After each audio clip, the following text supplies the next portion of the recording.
안녕하세요. 주간 전망대입니다. 금융시장의 다양한 이슈를 리포트보다 쿨하게, 뉴스보다 핫하게 짚어보겠습니다.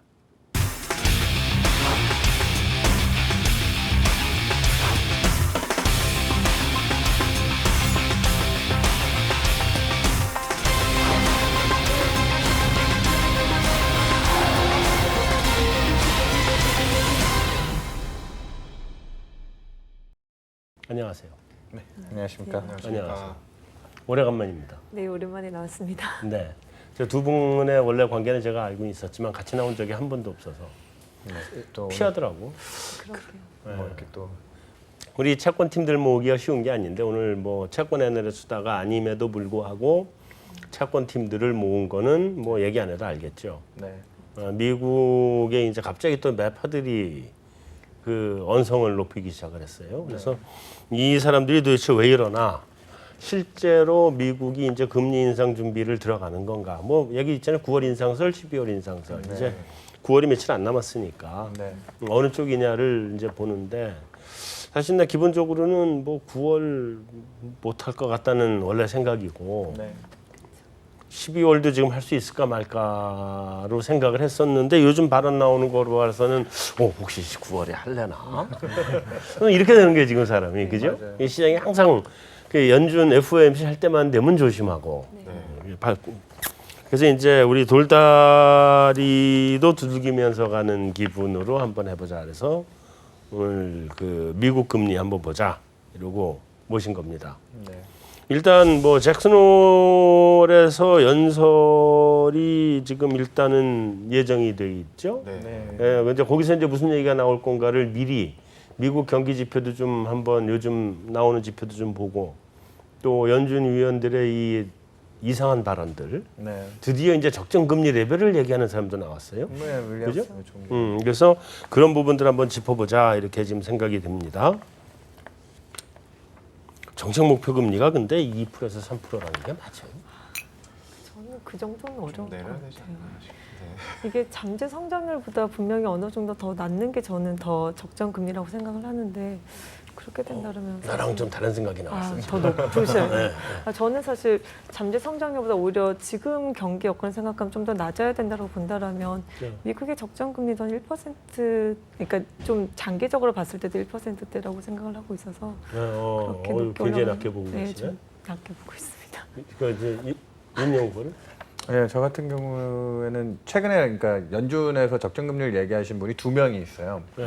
샌프란시스코 연은의 윌리엄스 총재는 이미 그분은 2000년대부터 미국의 자연이자율, 그러니까 중립금리에 대해 실질 중립금리에 대한 논문을 꾸준히 업데이트를 해오면서 올해도 그 논문을 또 업데이트해서 내셨더라고요. 네. 그래서 자연이자율 기준으로 하면 실질금리 2%를 달성을 해야 되는데 네. 지금 최근에 그분이 아주 재밌는 발언을 하나 했죠. 인플레 타겟팅을 지금 2%에 맞추고 있는데 그걸 오히려 3%로 높여야 된다라는 주장을 했어요. 그렇게 얘기하면은 인플레 타겟이 높아진 것만큼 통화정책 정상화할 수 있는 속도가 늦어지는 거 아닌가라는데 이분의 대답은 뭐냐면 인플레 타겟을 높여서 기대 인플레를 높여야지만 실질금리에 더한 인플레 타겟만큼의 금리를 정상화할 수 있는 눈높이가 나온다는 거예요.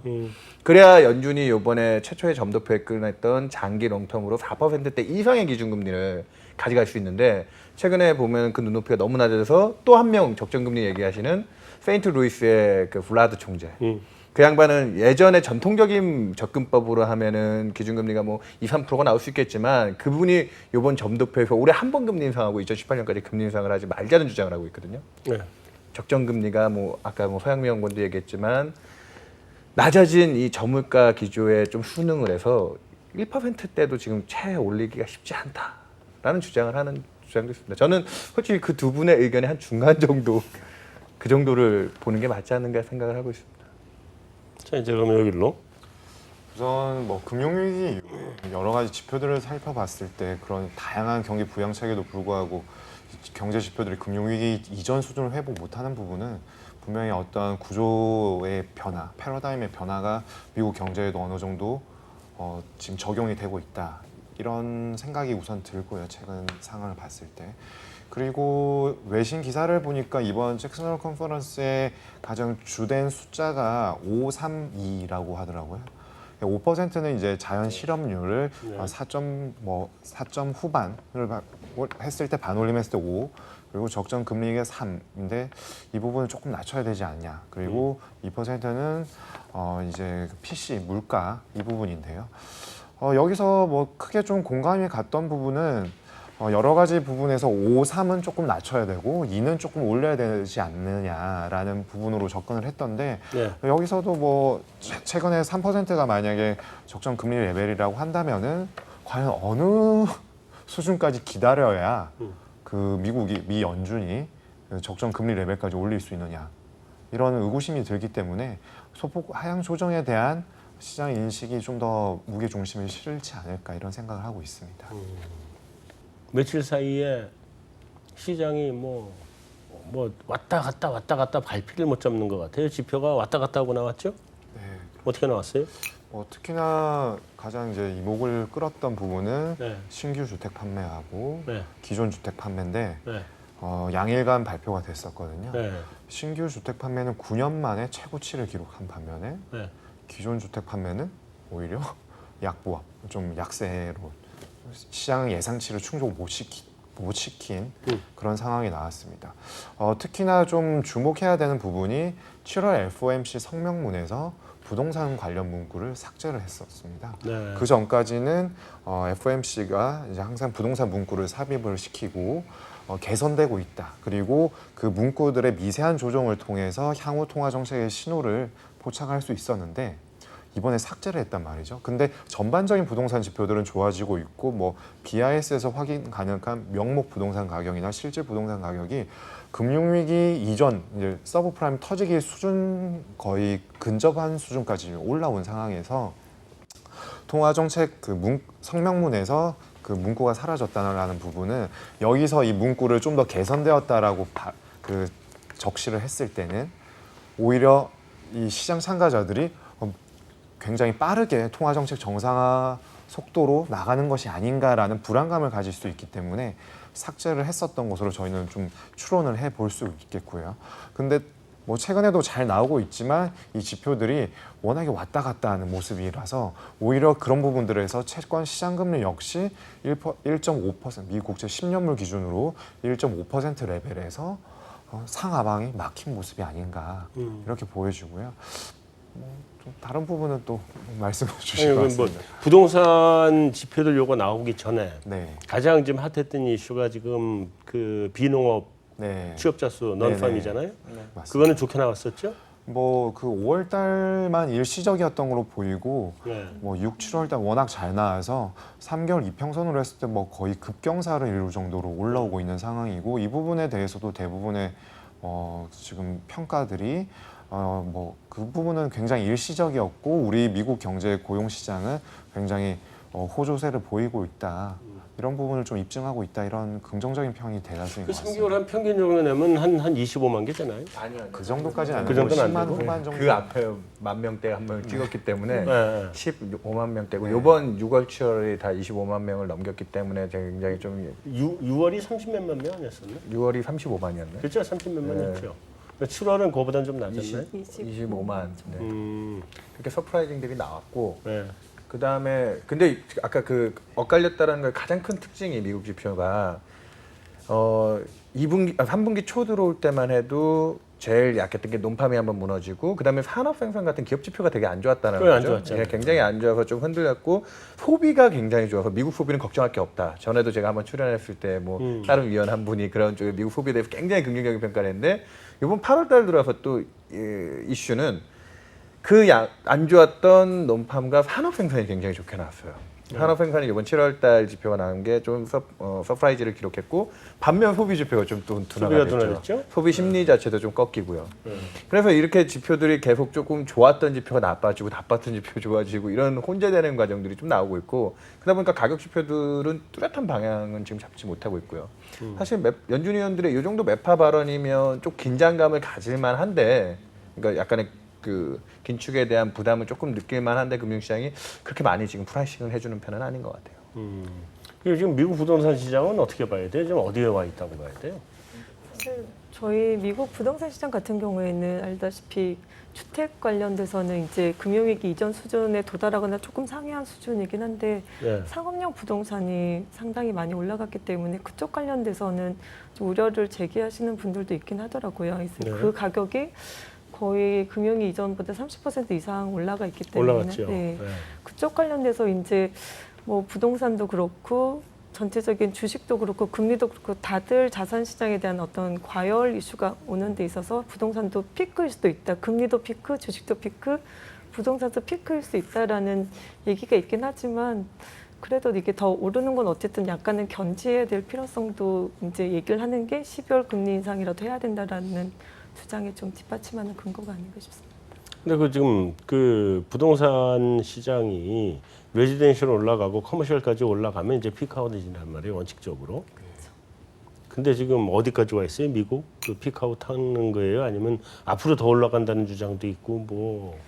일단은 뭐 미국의 이제 주택 소유 비중으로만 놓고 보면 사상 최저 수준까지 떨어져 있고요. 네. 강세론자들은 그런 거에 대한 자가 소유 비중이 낮은 거에 대해서 의미부여를 많이 하고 디레버리징을 지금까지 미국 가게는 해왔기 때문에 일단 부채에 대한 부담이 없기 때문에 부동산 시장이 그렇게 쉽게 뭐 서브프라임 때처럼 무너지지는 않을 거다. 나는 뭐 건전성 측면에서의 우려는 좀 상대적으로 적은데요. 지금까지 이제 저금리 여건이라든지 이런 상황들이 뭐 실물 자산인 부동산에도 참 많은 플러스 요인이 됐지만 연준 인사들이 이제 이런 자산 가격 상승 부분에 대한 경계심을 갖고 있다는 거죠. 지금 금리 정상화를 서두르자고 하는 매파 위원들의 제일 기저에는 이 자산 가격에 대한 경계 심리가 분명히 있을 겁니다. 네. 윌리엄스 총재 같은 사람들 지금 이렇게 내비두면 나중에 끌려고 하면 힘들어진다 지금. 네. 불이 붙었을 때 초기에 진정을 시켜야 되는 거 아니야. 그러면서 9월 금리 인상 주장을 하는데 그런 쪽에서 보면 부동산 시장은 아직 피크는 아닌 듯 보이지만 정책 당국자들의 뭐 이제 경계심을 자극하는 정도 수준에 와 있는 거 아니냐. 그 정도로 보시는 게 맞을 것 같습니다. 근데 방금 말씀하셨던 자가 소유 가지고 네. 있는 비율을 가지고 또 반대로 생각을 한다는 건 지금 어떻게 생각하면 자가 보유 비율이 상당히 낮기 때문에 네. 주택을 더 살 수 있는 여력이 있다라고 얘기를 하기도 하지만 거꾸로 생각하면 그러니까 자가 보유를 가장 피크 쳤던 건 2009년 금융위기 직전이었는데 그때보다 계속 떨어졌는데 가격은 더 올라갔다는 거죠. 그러니까 실질 소유자들이 아닌 어떤 투기 세력에 의해서 가격이 올라갔다라는 거는 어떻게 생각하면 쉽게 더 버블이 꺼질 수 있는 우려로 같이 가기 때문에 이때만큼 건전성이 좋다라고 생각할 수도 있긴 하지만 더 안 좋다라고 저는 좀 보고 있어서 그쪽 관련돼서는 계속해서 잠재적인 리스크라고 생각을 좀 가지고 있습니다. 자, 지금 나오는 지표들 중에 인상을 뒷받침하는 지표가 어떤 것들이에요? 아무래도 고용시장 쪽하고 부동산 쪽이 인상을 좀 뒷받침한다라고 보고 있고요. 네.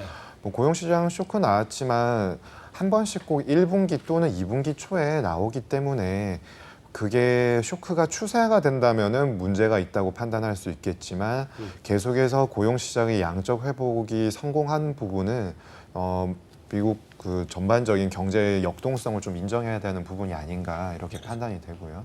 뭐 여러 가지 이유는 있지만 좀 전에 나눈 말씀들처럼 부동산 시장이 우선은 굉장히 호조세를 보이고 있기 때문에 전반적으로 뭐 좀 부유 효과를 창출할 수 있고 또한 미국 경제에 튼튼한 성장세의 그런 밑바탕이 되지 않나 이렇게 되기 때문에 금리 인상을 그 지지하는 인사들의 그런 강력한 근거가 되지 않나 이렇게 됩니다. 근데 여전히 이렇게 느리게 통화정책 정상화 속도를 가져갈 수밖에 없는 요인들도 다 뭐 여러 가지가 있죠. 요즘에 좀 전에 윤영삼 위원님께서 말씀하셨다시피 좋아지면 안 좋아지고 안 좋은 게 또 좋아지고 이러니까. 그러니까 결정적으로 이제 그러면 네.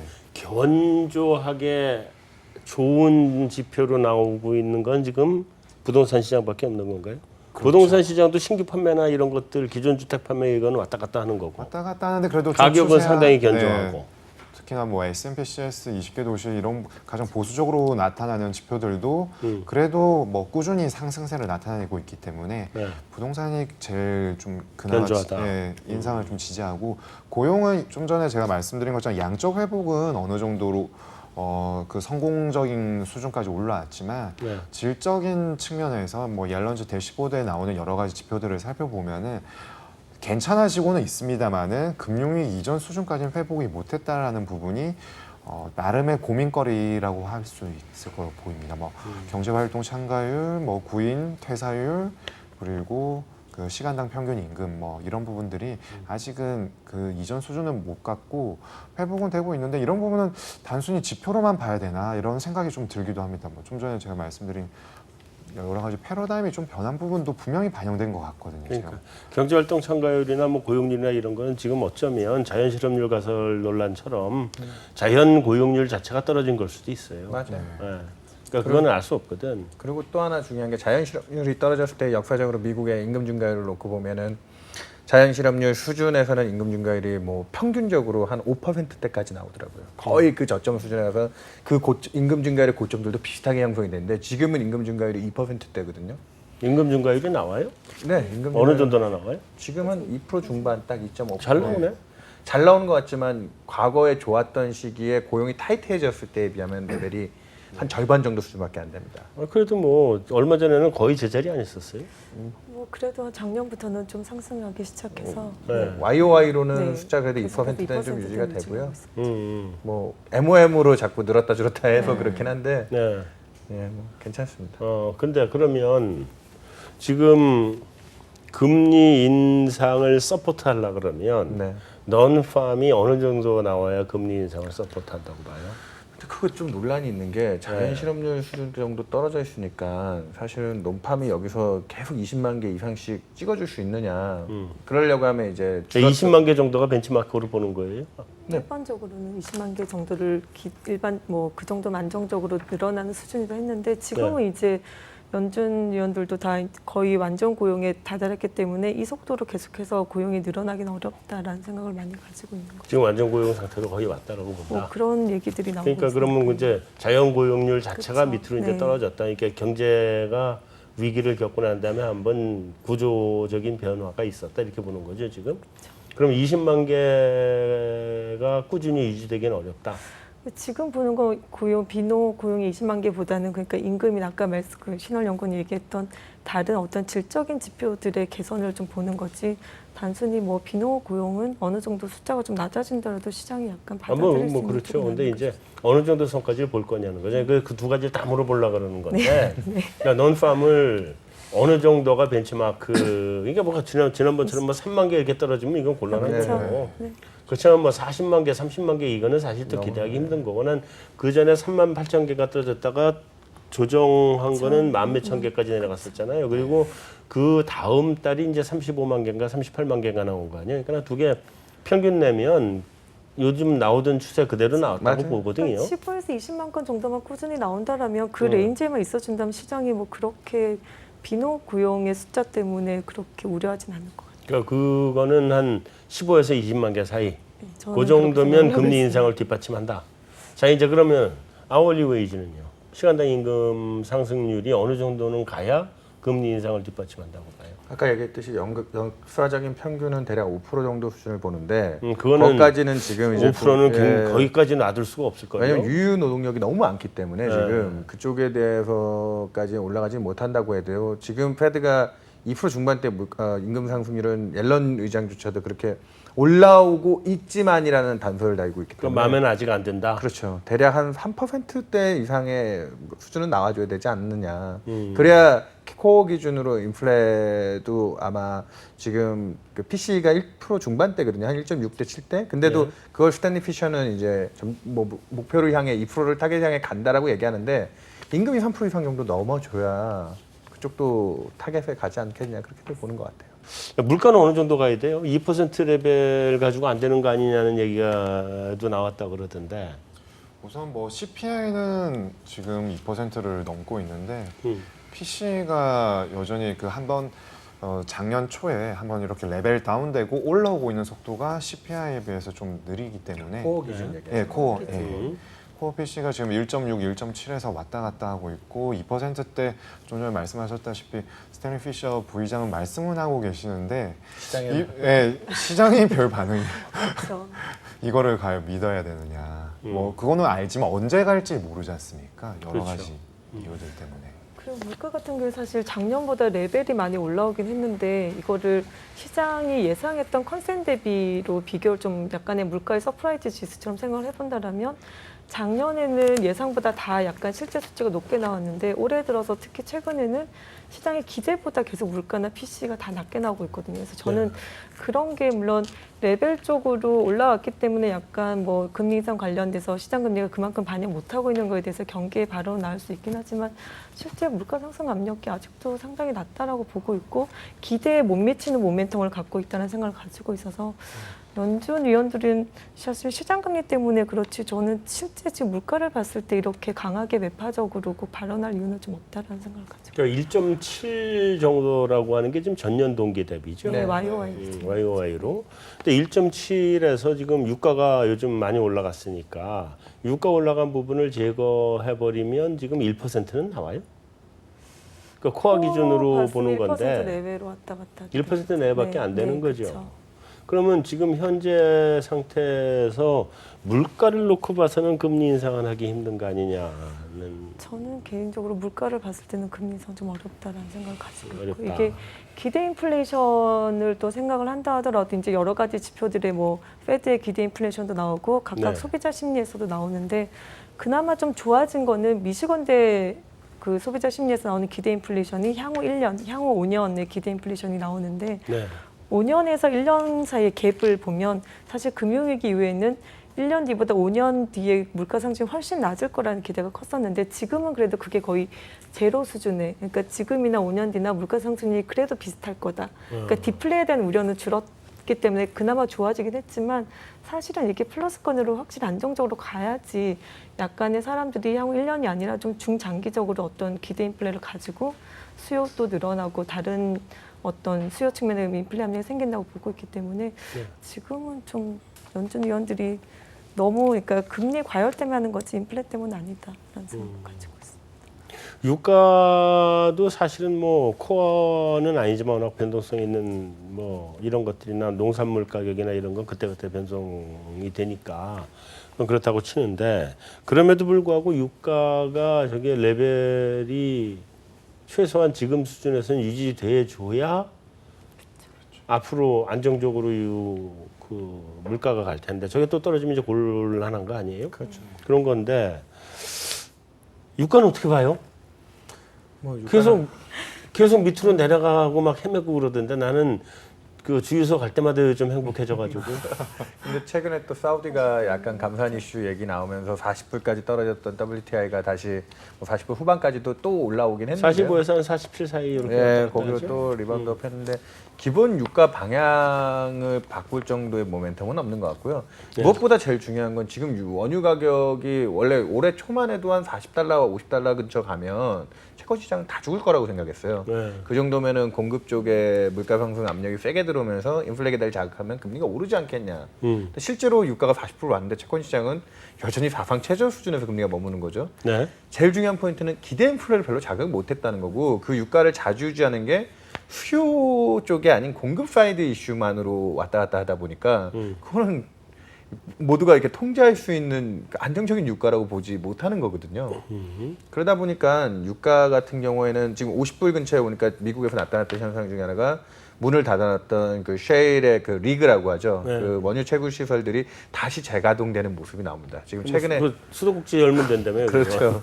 그 뚫어놨던 구멍이기 때문에 네. 거기에 대한 그 BP 유가가 대략 한 40% 후반대까지 떨어져 있더라고요. 네. 그러니까 그렇게 올라가면 공급 사이드에서 또 미국발 원유 생산이 늘지 않을까에 대한 공포 심리가 분명히 존재를 하고요. 그런 반대급부로 지금 오펙 쪽에서는 사우디 같은 데서 또 너무 유가가 지나치게 떨어진 걸 컨트롤하기 위해서 약간 뭔가 립 서비스라도 저렇게 날려주는 모습. 그래서 40불에서 50불대 유가가 올해 하반기에도 조금은 대세지 않느냐. 뭐 그렇게 보고 있는 것 같아요. 그러면 원자재 가격 쪽에서 짚어볼 때의 수요 측면이 별로 그렇게 살아나고 있지 않다라고 지금 여전히 보고 있어야 되는 거고 그거는 미국은 아닐 거 아니에요. 미국은 경기가 그래도 꾸준히 수요가 견조하게 살아나고 있는 입장인데 그렇게 보면 유럽, 중국, 일본 얘기 전부 다 지금 별 볼일 없다는 얘기로 보셔야죠. 봐야죠. 미국이 혼자 못 굴고 간다? 그렇죠. 시장 보는 게 그거. 옛날엔 미국이 살아나면 다 따라갔는데. 그러니까 지금 미국이 보시면 알겠지만 미국의 수입 증가율이라든지 이런 지표들이 다 마이너스잖아요. 네. 그러면 이제 옛날처럼 미국이 큰 형님 역할을 지금 해주지 못하고 있죠. 미국이 이제 경상 적자를 너무 많이는 안 내겠다는 게 미국의 생각인지는 모르겠는데 그럼에도 불구하고 지금 미국이 약달러를 좋아하는 거는 수입은 별로 안 하고 수출을 많이 하겠다 뭐 이런 거예요, 미국이? 미국도 약간 그런 논리가 있죠. 그런 거예요?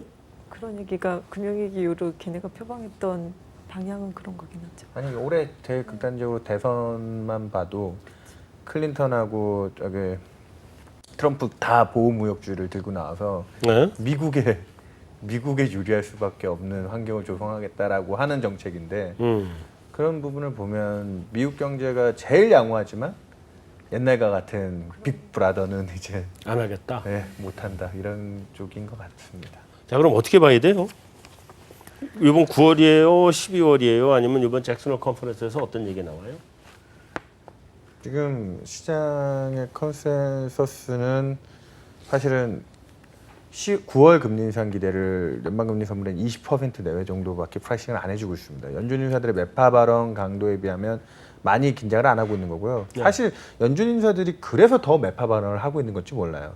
시장의 기대라는 게 너무 쏠려 있는 거에 대해서 항상 경계감을 갖고 있는 거고. 그러니까 금리 인상을 못하니까 말이라도 세게 한다? 그러니까 자꾸 자기네들이 이렇게 뒷걸음질 치는 듯 보이면 시장이 이제 나중에 진짜 올려야 될 상황에서도 겁을 먹고 있지 않다가 또 충격을 받을 수 있는 상황들에 대해서 항상 경각심을 일으켜주고 싶은 게 연준의 생각이라는 그러니까 공포탄 날리고 있다는 얘기 그렇죠. 아니에요? 그리고 그러니까 야 니들 지금 주가 너무 올리지 마. 이거 너무 많이 올라가면 우리 금리 인상한다 이 얘기 하는 거 아니에요 지금? 그렇죠. 쓸데없는 좀 지나친 자산 가격 상승을 좀 경계하는 거고요. 우리 연준 위원들 발언, 매파적인 하는 발언하는 사람들 시장 참여들이 너무 안일하다. 향후 금리 방향에 대해서. 그게 네. 그냥 그런 것 같아요.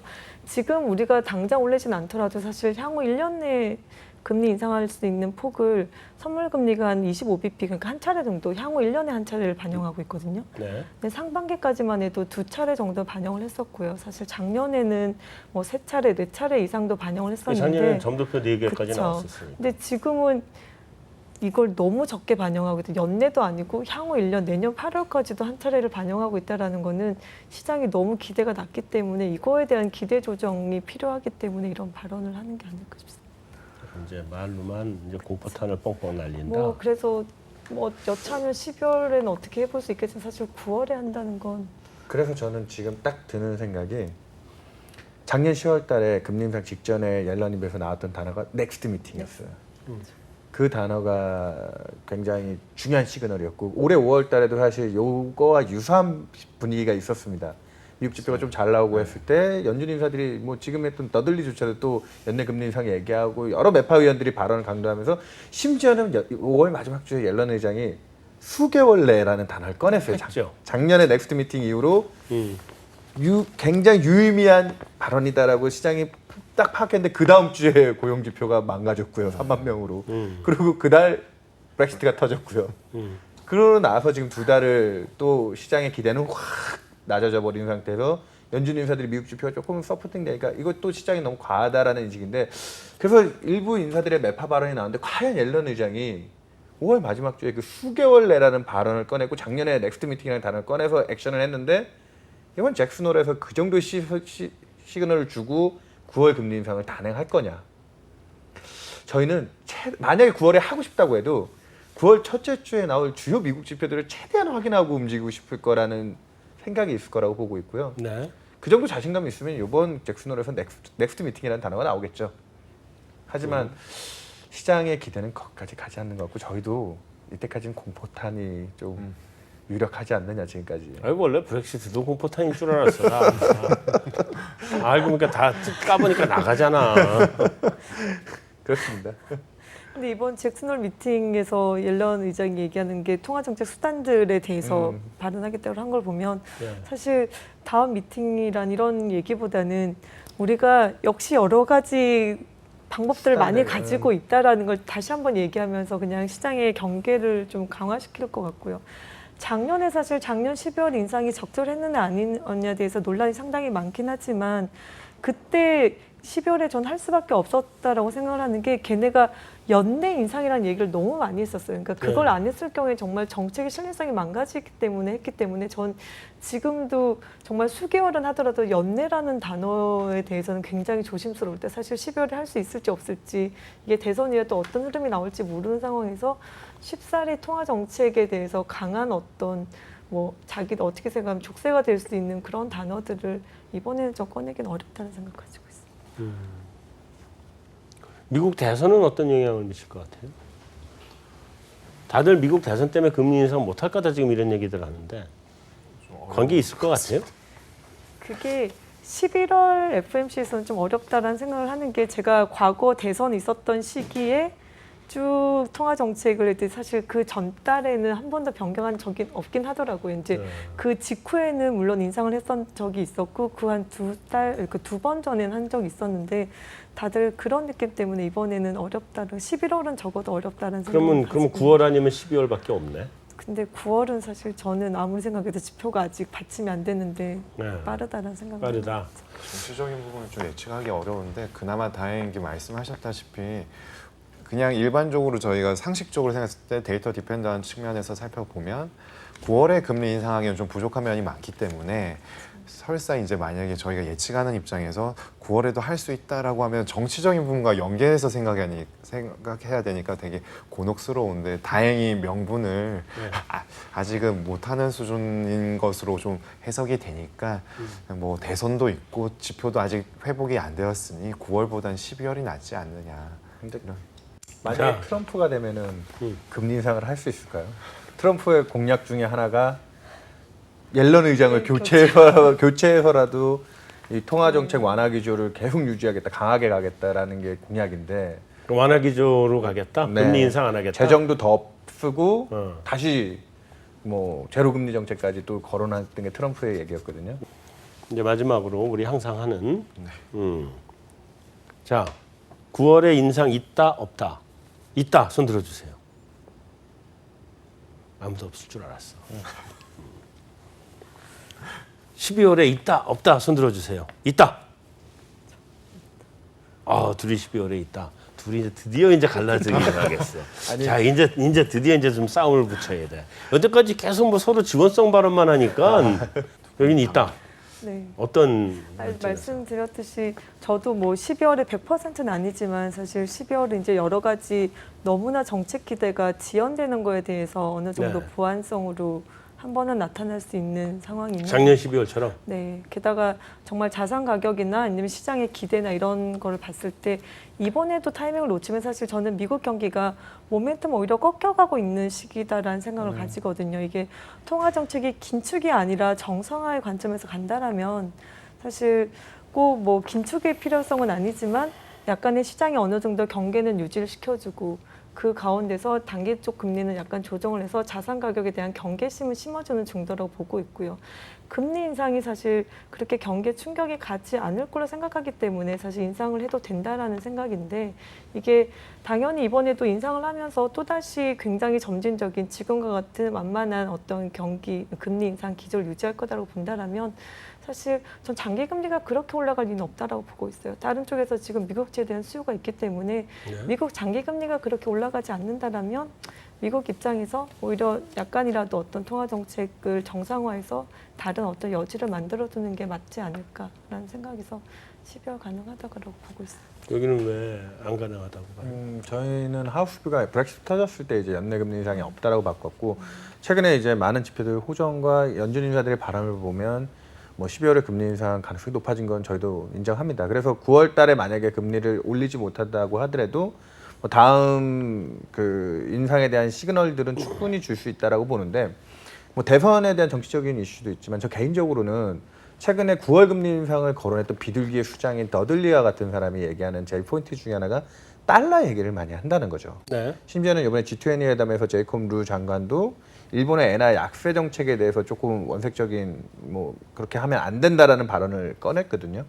그러니까 미국도 지금 어느 정도 달러 강세에 따른 부담을 상당히 표명을 하고 있고 만약에 금리를 올릴 수 있을 정도의 원활한 펀더멘탈이라든지 여건이 된다고 하면 달러 강세와 코모디티 강세가 같이 나와야 되는 현상이 나와야 되는 거 아니냐. 그리고 금리 인상을 한다고 해서 작년처럼 대략 달러가 90대 후반 100포인트 인덱스 기준으로 100을 위협할 때 금융시장이 흔들리지 않는 정도의 자신감이 있어야 중앙은행은 금리 정상을 조금 자산 가격이 꺾이는 거에 대한 버블에 대한 논란이 있긴 하지만 분명히 논란이 있지만 올해 초에도 1, 2월 달에 미국 증시 딱 10% 빠지니까 3월 달에 바로 항복하잖아요, 연준이. 4번 인상한다는 걸 2번으로 낮춰버리고. 네, 뭐 알겠습니다. 네, 어쨌든 자 다음 질문. 향후 1년 내 몇 번? 어려운 질문이죠, 이건. 1년 내 몇 번? 저는 딱 3번 하면은 1%포인트, 1%. 지금 25bp, 세 번. 0.25라고 했을 때. 거의 3번. 네. 향후 1년 내 3번. 1년 내 3번? 2번. 1년 내 2번, 내년 네. 말까지 3번 그럼? 네, 1년 내 2번. 네. 1년 내 2번, 연말까지도 2번. 내년까지도. 네. 지금 8월이니까 1년 내 이제 12월, 올 12월 한 번 하고 내년 연말까지는 9월에 한 번 더 해서 한 2번 되지 않나 이렇게. 그건 둘 다 2번이네, 연말까지. 네. 내년 근데 1년 내는 그럼 한 번인가? 네, 8월이니까. 내년 8월까지. 네, 내년 8월까지는 한 번. 저도 그게 좀 애매하긴 네. 합니다. 이게 6월이나 9월 정도긴 하지만 내년 연말까지 본다면 2번 정도. 내년 연말까지면 2번, 1년이면 1.5번씩, 그렇죠. 1.5번씩. 저희는 3번. 내년 1년 내 2번, 연말까지는 3번. 네. 근거는 짧게 얘기 드리면 일본하고 일본하고 유럽 같은 데서 좀 더 지금보다 더 강력한 지금의 기존의 양적 완화를 뛰어넘는 정책들이 나오게 됐을 때 그때 미국의 금리 정상 속도가 그나마 조금 빨라지지 않을까. 왜냐면 그게 그냥 단순히 완화 정책에 대한 쪽이 아니라요. 완화 정책으로 미국이 거기에 또 미국도 환에 대한 부담을 갖는 거 아니야 쪽이 아니라 그걸로 일본이랑 유럽의 경기 개선이라든지 인플레이션가 올라올 거란 기대를 자극할 정도의 기대가 들어오면 미국이 그나마 금리 정상화를 할 때 조금 더 수월하지 않을까라는 게 저희 생각. 미국이 혼자 경기가 못 살아날 거예요. 왜냐하면 옛날에 미국이 아까 내가 물어본 게 미국이 끌고 가지 못한다 그랬는데 미국이 끌고 가지 못하는 정도가 아니라 딴 데가 가야 같이 가. 그나마 상황. 지금 괜찮은 게 이머징이 좋아지고 있기 때문에 미국이 그렇죠. 그냥 괜찮은데 사실 이게 유럽이나 내년에 어떤 불안을 생각한다면 이머징이 지금과 같은 힘으로 갈 수 있을 걸 봐서 저도 사실 그래서 내년은 이머징을 어떤 살려서 간다 그러면 약달러거든요. 강달러 가면 안 되거든. 그렇죠.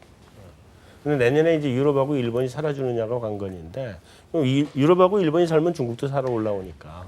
저는 그게 가능한. 난 그들이 내년에도 못 살아난다고 봐요. 그러니까 저희는 일본이 헬리콥터 머니, 네. 유럽의 기본 소득. 그러니까 아예 가게에 직접 돈을 준다. 여기서 유럽의 기본소득은 그건 좀 너무 멀리 나갔어. 그건 지금 실험 중. 그렇죠. 그러니까 그게 본격적으로 기본소득을 주어서 경기를 살리게 되려면 유럽 애들이 그걸 본격적으로 하는 건 앞으로 10년 후쯤 될 거예요. 그럼 저희는 헬리콥터 머니 같은 게 가장 눈앞의 정책이라고 보니까 그게 올해 7월달에 버냉키에 왔다 가면서 되게 화두가 됐었고 일본에 방문하면서. 근데 그게 본질적으로 일본이나 유럽의 경기를 살려낼 수 있을까? 그러니까 여기 그게 힘들 것 같아요. 나는. 그러니까 그거가 이제 앞으로 저는 개인적으로 그런데 좀 기대를 거는 사람이고요. 네, 알겠습니다. 두 분이 이제 가서 열심히 하고 싶은 얘기 엄청 많아요. 집에 가서 열심히 한번 싸워보세요. 네. 자, 집중 토크는 여기서 마무리하고 외신 인사이드로 넘어가겠습니다.